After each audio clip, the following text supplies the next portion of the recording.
Hello दोस्तों, नमस्कार। कैसे हैं आप सभी? समानंद से ही होंगे ऐसी मैं आशा करता हूँ। आज की हमारी क्लास नंबर 6 के पार्ट बी में आप सभी का स्वागत है। ये प्रॉपर्टी लॉस की अगली क्लास है।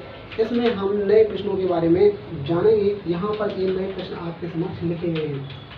तो आज का हमारा प्रश्न है 44वां प्रश्न। क्या कह रहा है? एक वस्तु को किसी मूल्य पर बेचा जाता है, यदि उसे उस मूल्य के 33.3% पर बेचा जाता है तो 33.3 की हानि होती है। यदि वस्तु को मूल यहाँ पर लिखा है क्या? मूल बिक्री। कौन सी भाई? यहाँ पर मूल बिक्री मूल्य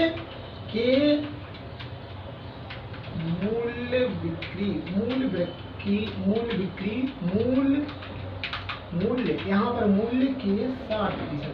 मूल यहाँ करना है क्या? मूल यहाँ पर मूल बिक्री मूल्य के इसके भाई मूल्य के 60% पर बेचा जाता है तो लाभ प्रतिशत क्या है? तो सबसे पहली बात, यहाँ पर 33 सही 1/3% किसकी वैल्यू है? 33 सही 1/3% वैल्यू है 1/3 की। ये हमें पता है। तो यहाँ पर बात चल रही है किसकी भाई? कॉस्ट प्राइस की। कॉस्ट प्राइस के बाद सेलिंग प्राइस। अब यहाँ पर सेलिंग प्राइस यहाँ पर देखने को मिलेगी क्या? यहाँ पर सेलिंग प्राइस क्या देखने को मिलेगी भाई? यहाँ पर क्या सेलिंग प्राइस देखने को मिलेगी? दो सेलिंग प्राइस यहाँ पर देखने को मिलेंगे आपको। एक ओल्ड सेलिंग प्राइस होगी, एक न्यू सेलिंग प्राइस होगी। इस पर हमें थोड़ा ध्यान देना पड़ेगा। ठीक है भाई? Okay sir, okay. यहाँ से हम शुरू करने वाले हैं कुछ इस तरह। ठीक है भाई? इसको थोड़ा ध्यान देना। यहाँ पर आप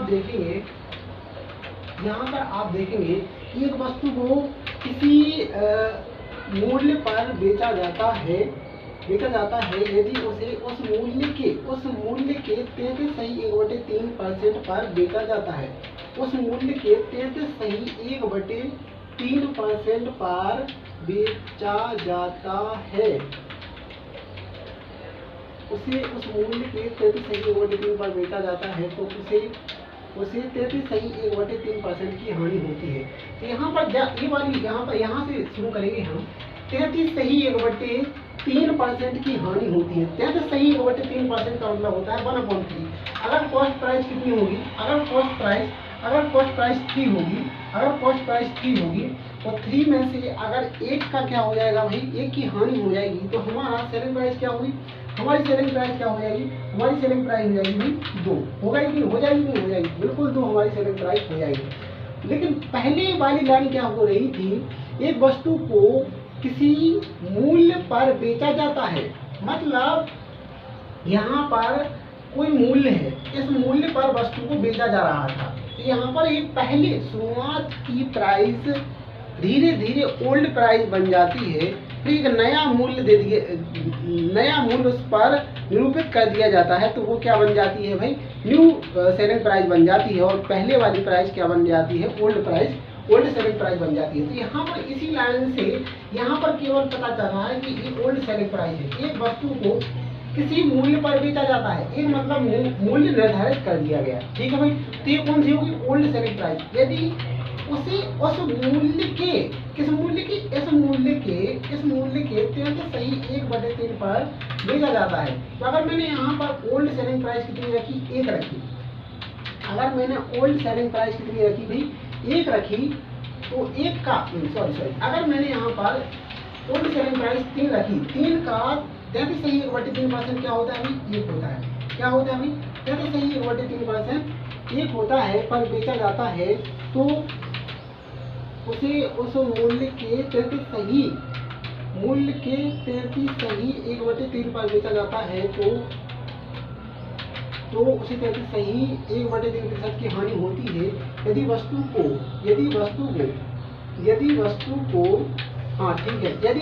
को मूल बिक्री मूल्य के 60% पर बेचा जाए। तो यहाँ पर इसका समाधान कर लेंगे। यहाँ पर हमने क्या किया? इस चीजों को मेंटेन कर लिया, क्योंकि यहाँ पर हमें क्या करना है? यहाँ पर 2 से मल्टीप्लाई करेंगे, यहाँ पर 1 से मल्टीप्लाई मल्टीप्लाई करेंगे। यहाँ पे 2 से किया है तो यहाँ पे 2 से करना पड़ेगा, यहाँ पर 1 से करना पड़ेगा। यहाँ पर किससे करना पड़ेगा? 1 से मल्टीप्लाई करना पड़ेगा, क्योंकि मेंटेन करना पड़ता है यहाँ पर, क्योंकि रेशो यही कहता है कि आप मेंटेन करें। तो यहाँ पर कितना हो जाएगा? 3 हो जाएगा, यहाँ पर कितना हो जाएगा? 2 हो जाएगा, और यहाँ पर कितना हो जाएगा? 3 दूनी 6 हो जाएगा। ठीक है भाई, 3 दूनी 6 हो जाएगा। यहाँ पर हमें कॉस्ट प्राइस भी पता चल गई, न्यू सेलिंग प्राइस भी पता चल गई, और ओल्ड सेलिंग प्राइस भी हमें यहाँ पे पता चल गई है। लेकिन अब हमसे बोला क्या गया है, यदि वस्तु को मूल बिक्री, मूल मतलब ओल्ड सेलिंग प्राइस, पहले जो आप जिस रेट पर बेच रहे थे, पहले जिस रेट पर आप बेच रहे थे, उस मूल्य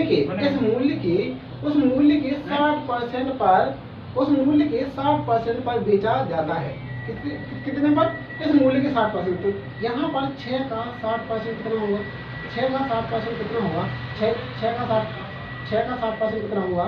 3.6। ये हमारा 6 का 60% हुआ। ठीक है ना भाई, 6 के 60% पर बेचा जाता है। मतलब कितने में बेचा जा रहा है? 6 के 60% में बेचा जा रहा है। तो क्या बोल रहा है हमसे? लाभ प्रतिशत क्या है? तो यहाँ पर कॉस्ट प्राइस क्रय मूल्य कितना था? 3 था, और सेलिंग प्राइस कितनी है? सेलिंग प्राइस कितनी है? 3.6 है। तो ये कितना अधिक है भाई? 0.6 अधिक है, 6 अधिक है। किससे भाई? कॉस्ट प्राइस से। किससे भाई? कॉस्ट प्राइस से अधिक है, इंटू 100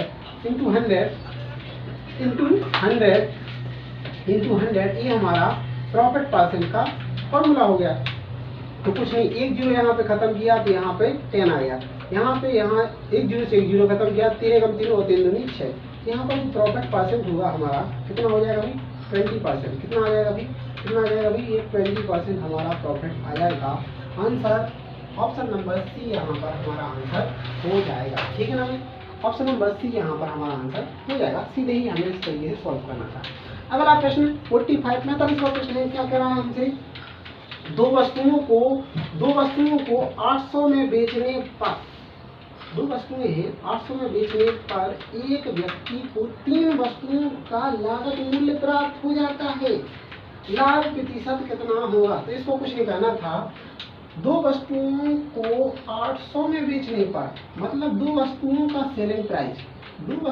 सेलिंग प्राइस बराबर है एक व्यक्ति को 3 वस्तुओं के लागत मूल्य के, मतलब 3 वस्तुओं का कॉस्ट प्राइस प्राप्त हो जाता है। लाभ प्रतिशत कितना है? बस इसे सॉल्व कर लो, खत्म हो गया। मतलब 2 वस्तुओं का विक्रय मूल्य 3 वस्तुओं के क्रय मूल्य के बराबर है। बस इतना ही तो प्रश्न में बोला गया है। और हमसे पूछा क्या है? लाभ प्रतिशत कितना है? यहाँ पर कितना है भाई? Selling price upon cost price equal to 3/2। कहने का तात्पर्य कॉस्ट प्राइस कितनी है? 2 है। सेलिंग प्राइस कितनी है? 3 है। तो हमें प्रॉफिट कितने का हुआ? 1 का हुआ। किससे? कॉस्ट प्राइस 2 है इंटू 100%। प्रॉफिट परसेंट का फॉर्मूला क्या है भाई? Profit percent equal to profit into 100 upon cost price. तो यहाँ पर हमारा प्रॉफिट कितने का हुआ है? 1 का हुआ है। तो सीधे ही हमारा आंसर आ जाएगा 50%। कितना आ जाएगा? 50% हमारा आंसर होगा। 50% हमारा आंसर होगा। यहाँ पर जो मिस्टेकें आपको देखने को मिल रही है उनको आपको थोड़ा सुधार कर लेनी चाहिए। ठीक है ना भाई, यहाँ ऑप्शन नंबर डी 50% आपका आंसर हो जाएगा।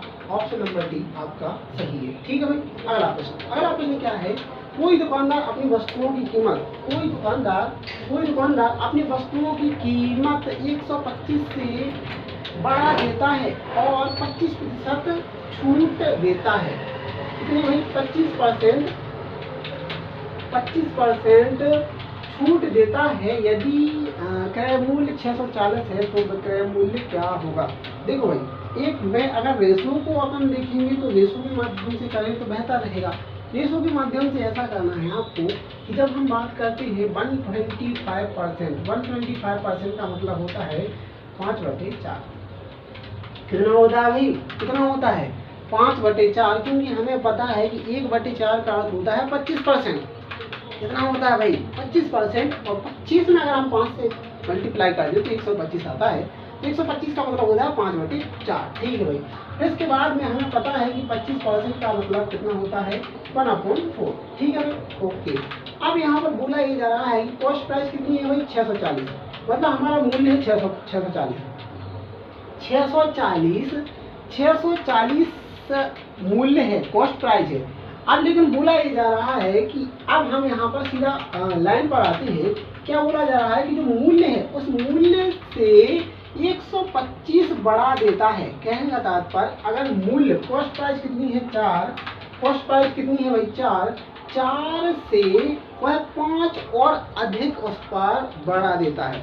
4 अगर कॉस्ट प्राइस है तो 4 से 5 और अधिक वो क्या कर देता है, उस पर प्राइस बढ़ाकर अंकित कर देता है, मार्क कर देता है। तो 4 और 5 को ऐड करेंगे तो कितना हो जाएगा 9/4। कितना हो जाएगा 9/4 भाग वह क्या कर देता है, उस पर अंकित कर देता है। फिर उसके बाद में क्या करता है, फिर उसके बाद में वह 25% की क्या कर देता है भाई, छूट कर देता है। तो 25% का मतलब होता है 1/4। कितना होता है 1/4। तो 4 में से जब वह 1 रुपये की छूट कर देगा तो कितना बचेगा भाई 3/4। कितना बचेगा भाई 3/4। इसको सॉल्व कर लो, खत्म हो गया। इसको सॉल्व कर लो, खत्म हो गया। 16 चौको 64 और 4 चौको 16, बस 9 तिया 27 इंटू 40, 7 चौको 28, 2 4 दूनी 8 और 2 10। तो यहाँ पर जो आपको देखने को मिलेगा ये आपका आंसर है। क्या भाई, ये आपका आंसर है। विक्रय मूल्य क्या पूछा था हमसे, विक्रय मूल्य पूछा था, तो ऑप्शन नंबर ए यहाँ पर सही हो जाएगा। ऑप्शन नंबर ए हमारा सही हो जाएगा, आप अगर रेशो से करना चाहें तो। ठीक है, ये तो मैंने बता दिया। अब आते हैं हम बेसिक पर। तो बेसिक को हम कैसे यहाँ पर लेके चलेंगे, इसको भी हम देख लेते हैं। बेसिक को हम कैसे यहाँ पर लेके चलेंगे, इसको भी हम देख लेते हैं। ठीक है भाई, ओके। क्या बोला जा रहा है हमसे बोला जा रहा है कि कोई दुकानदार अपनी वस्तुओं की कीमत 125 से बढ़ाकर, अगर मैंने वस्तु की कीमत कितनी मानी 100, कितनी मान ली भाई, मैंने वस्तु की कीमत मान ली है 100। अगर 100 से 125% वो क्या कर रहा है, इसमें ऐड कर रहा है। तो 100 का 125% कितना होता है 125। तो बस कुछ नहीं करना था, 100 में 125 आपको ऐड कर देने थे। यहाँ पर कितना हो जाता 225। कितना हो जाता भाई 225 हो जाता है। ठीक है भाई। फिर यहाँ पर क्या बोला गया है, और 25% छूट देता है। क्या भाई 25% छूट देता है, 25% छूट देता।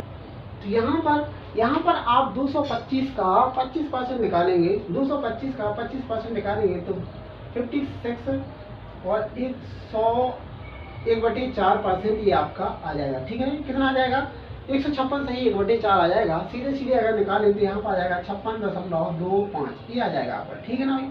तो यहाँ पर आप देखेंगे कि मार्क किया था कितना भाई 225, मार्क कितना किया, अंकित मूल्य कितना आ गया 225। अब हमें क्या करना है, उसमें 25% की छूट दी थी, 25% आया हमारा। तो बस कुछ नहीं करना है, आपको 56.25 इसमें से घटा देना है। और आप अगर 56.25 घटाएंगे तो यहाँ पर आ जाएगा 168.775। ये आपका यहाँ पर देखने को मिल जाएगा। ठीक है भाई, ओके। अब यहाँ पर आप देखेंगे कि बोला क्या गया है कि क्रय मूल्य 640 है, तो विक्रय मूल्य क्या होगा, तो इस 100, ये कॉस्ट प्राइस क्या थी अपनी 100 थी, तो यहाँ पर 100 की वैल्यू है 640 और सेलिंग प्राइस है आपकी 168.75। तो बस ये सेलिंग प्राइस थी। तो 640 में आप 100 से क्या कर देंगे, डिवाइड कर देंगे, इंटू 168.75 से मल्टीप्लाई कर देंगे। इसको सॉल्व करेंगे आप, तो हमें आंसर पता है, क्योंकि हम पहले ही निकाल चुके हैं। हमें आंसर पता है 1080 हमारा आंसर आ जाएगा। कितना आएगा भाई 1080 हमारी सेलिंग प्राइस आ जाएगी। ऑप्शन नंबर ए यहाँ पर सही हो जाएगा। ठीक है ना भाई, इस तरीके से हमें सॉल्व करना था बेसिक से। अगर आप बेसिक से ना जाने तो जो अभी आपको मैंने शॉर्टकट बताया था रेशो वाला, वो कर सकते हैं। ठीक है। अगला प्रश्न 47वां प्रश्न 47 क्या कह रहा है हमें, इसको भी हम देख लेते हैं। किसी व्यक्ति ने 10 रुपए में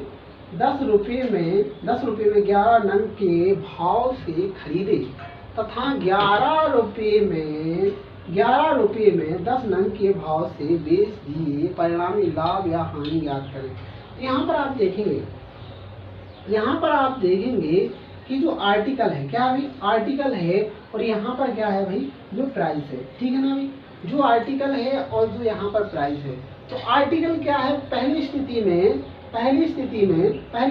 यहाँ पर हमें कॉस्ट प्राइस देखने को मिलेगा, फिर सेकंड स्थिति में हमें यहाँ पर सेलिंग प्राइस देखने को मिलेगा। कहने का तात्पर्य ये है सीधा सा हमारा कि हमने क्या किया भाई, आर्टिकल कितने खरीदे, 11 आर्टिकल हमने खरीदे, ठीक है ना भाई, कितने रुपए में, 10 रुपए में। इस तरीके से हम यहाँ पर स्थिति दे रहे हैं। फिर इसके बाद में 11 रुपए में 10 नंग क्या कर दिए, हमने बेच दिए। मतलब कितने आर्टिकल भाई, 10 आर्टिकल 11 रुपए में बेच दिए। यहाँ पर बस इतना करना है, बात खत्म। अब यहाँ पर हमें पता चल गया है कि कितने आर्टिकल हैं, 11 हैं और 10 रुपए में बेचे हैं। यहाँ पर 10 आर्टिकल हैं, 11 रुपए में बेचे हैं, ये हमें पता चल गया। अगर हम कुछ नहीं करें, हम सीधा यहाँ पर आर्टिकल की वैल्यू सेम कर लें, अगर हम आर्टिकल की वैल्यू सेम कर दें तो हमारा समाधान हो जाएगा। तो बस कुछ नहीं करना था। क्या नहीं करना था भाई, कुछ भी नहीं करना था और हमारा आंसर आ गया। कुछ नहीं करना था, 10 यहाँ लिखा है, 10 से यहाँ पे गुणा कर देंगे, 11 यहाँ पे लिखा है, 11 यहाँ से गुणा कर देंगे। यहाँ किया तो वही कंडीशन यहाँ पे करनी है, वही कंडीशन यहाँ पे करनी है। तो बस कुछ नहीं करना था। यहाँ पर कितना हो गया 110, यहाँ पर कितना हो गया 110, ये तो हमें पता चल गया। लेकिन यहाँ पर कितना हो रहा है, 100 हो रहा है, यहाँ पर कितना हो रहा है, 121 हो रहा है। मतलब अगर 110 आर्टिकल यहाँ पर भी है, 110 आर्टिकल यहाँ पर भी है, इन 110 आर्टिकलों का मूल्य कितना है भाई, 100। इन 110 आर्टिकलों का सेलिंग प्राइस कितना है भाई, 121। यहाँ पर आप देखेंगे कि आर्टिकल की वैल्यू सेम हो गई है, लेकिन प्राइस यहाँ पर डिफरेंस है। कॉस्ट प्राइस है 100 और सेलिंग प्राइस है 121। मतलब यहाँ पर टोटल वृद्धि कितने की हुई, 21 की। और किससे हुई भाई, 100 से। तो 21 पर 100%, 21 का 100% निकालेंगे, 21 का 100 का 21% निकालेंगे तो कितना आएगा भाई, 21 आएगा। सीधी बात, 21% आपका क्या हो जाएगा, यहाँ पर प्रॉफिट हो जाएगा। यही आपका आंसर है, सीधे आपका आंसर निकल आएगा। ऑप्शन नंबर सी यहाँ पर सही है, सी सही है, 21% आपका आंसर होगा। इस तरीके से हमें इन प्रश्नों को सॉल्व करना था, इन प्रश्नों पर हमें अपनी कमांड रखनी थी। तो आज के लिए हम इन प्रश्नों पर ही विराम देते हैं। अगले हम क्लास में नए कॉन्सेप्ट और नए प्रश्नों के साथ जुड़ेंगे। धन्यवाद। जय श्री राधे कृष्ण।